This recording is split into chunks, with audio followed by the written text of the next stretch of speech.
అందరికీ నమస్కారం అండి.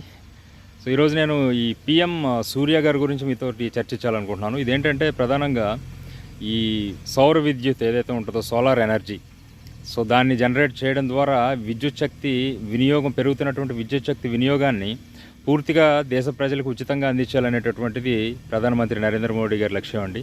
సో దాంట్లో భాగంగా పీఎం సూర్య ఘర్ అనేటటువంటి ఒక కొత్త పథకాన్ని ప్రారంభించడం జరిగింది. అంటే ఆల్రెడీ ఎగ్జిస్టింగ్లో ఉంది.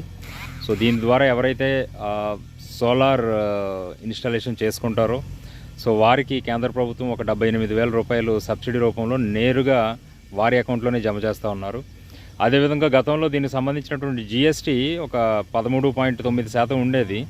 సో దాన్ని ఈ మధ్యన వచ్చినటువంటి కొత్త స్లాబ్స్ ప్రకారం జిఎస్టీ 8.9% దాన్ని కుదించడం జరిగింది. సో 3 kVA 4 kVA 5 kVA అని చెప్పి గృహ సముదాయాలకి సంబంధించి ఈ సోలార్ సర్వీసెస్ అనేవి ఇవ్వడం జరుగుతూ ఉంది. ముఖ్యంగా సోలరైజ్ అనే కంపెనీ ఒకటి చాలా ఏఐని దీనికి అనుసంధానం చేసి సోలార్ సేవలను అందించడం జరుగుతూ ఉంది. సో ఖచ్చితంగా ఇది రాష్ట్ర ప్రజలందరూ కూడా ఈ సేవలను వినియోగించుకొని సోలార్ విద్యుత్ శక్తిని వినియోగించడం ద్వారా గ్రీన్ ఎనర్జీని మనం పొందడం ద్వారా పర్యావరణాన్ని కాలుష్యం నుంచి ఓవర్ హీట్ నుంచి కూడా మనం రక్షించడం వాళ్ళు అవుతాం.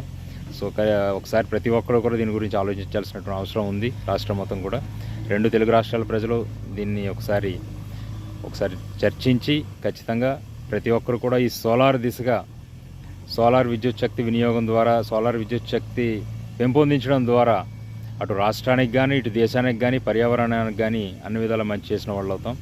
సో ఖచ్చితంగా దీనికి సంబంధించి ఈ సబ్సిడీ ఎలా చేసుకోవాలి, ఎలా రిజిస్టర్ చేసుకోవాలి, వీటి యొక్క కాస్ట్ ఎలా ఉంటుంది, ఏంటి, మీకు ఏ డీటెయిల్స్ కావాలన్నా సరే నేను కింద కామెంట్ బాక్స్లో నా నెంబర్ అనేది పెడతాను నేను. సో ఖచ్చితంగా మీరు నన్ను అప్రోచ్ అవ్వండి. సో నేను మీకున్న ఏ డౌట్ అయినా సరే నేను మీకు క్లారిఫై చేస్తాను. Thank you very much. జై హింద్, జై భారత్.